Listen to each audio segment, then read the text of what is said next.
ఉప్పాడ సముద్ర తీర ప్రాంత మత్స్యకారుల సమస్యలను ముఖ్యమంత్రి చంద్రబాబు నాయుడు దృష్టికి తీసుకువెళ్లడం జరిగిందని ముఖ్యమంత్రి చంద్రబాబు నాయుడు సానుకూలంగా స్పందించి పరిష్కార చర్యలు తీసుకుందామని చెప్పారని తెలుగుదేశం పార్టీ రాష్ట్ర అధికార ప్రతినిధి పిఠాపురం మాజీ ఎమ్మెల్యే ఎస్వీఎస్ఎన్ వర్మ పేర్కొన్నారు. పెద్దాపురం నియోజకవర్గ పర్యటనకు విచ్చేసిన ముఖ్యమంత్రి చంద్రబాబు నాయుడుని కాకినాడ ఎమ్మెల్యే వనమాడి వెంకటేశ్వరరావు రాజ్యసభ సభ్యుడు సానా సతీష్ బాబుతో కలిసి మాజీ ఎమ్మెల్యే వర్మ మర్యాదపూర్వకంగా కలుసుకుని మత్స్యకారుల సమస్యలపై వివరించారు.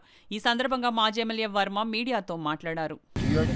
అప్పుడు చంద్రబాబు నాయుడు గారి పాదయాత్రలో ఉన్నప్పుడు అది పగిలిపోవడంతో ఉప్పాడ కోనపేట ఏదైతే సముద్రపు కోత నివారణ చేస్తా అన్నారో తదుపరి లోకేష్ గారు వచ్చి మరి కోత నివారణ చేస్తాను స్పాట్ కూడా చూశారు. దాని తర్వాత కళ్యాణ్ గారు నేను కూడా మాట్లాడడం జరిగింది. ఎలక్షన్లో మేమిద్దరం కూడా దాన్ని కోనపేటను కూడా ఇంక్లూడ్ చేయాలని చెప్పి చంద్రబాబు నాయుడు కోరడం జరిగింది. అదేవిధంగా అన్నింటికంటే ముఖ్యంగా ఇటు వైజాగ్ కానీ అంతర్వేది కానీ గొల్లపాలెం కానీ భీమవరం దగ్గర వేటకు వెళ్ళడానికి ఇబ్బందికర పరిస్థితుల్లో గత వైసీపీ ప్రభుత్వం నుంచి జరిగినాయి కాబట్టి అక్కడ ఉన్న జిల్లా ఎస్పీ జిల్లా కలెక్టర్ గారికి చెప్పి అక్కడ బయట వేట ఆడడానికి వెళ్ళడానికి అనుమతులు ఇచ్చే విధంగా ఆ ఏరియాలో మరి కోరడం జరిగిందని కూడా తెలియజేస్తాం.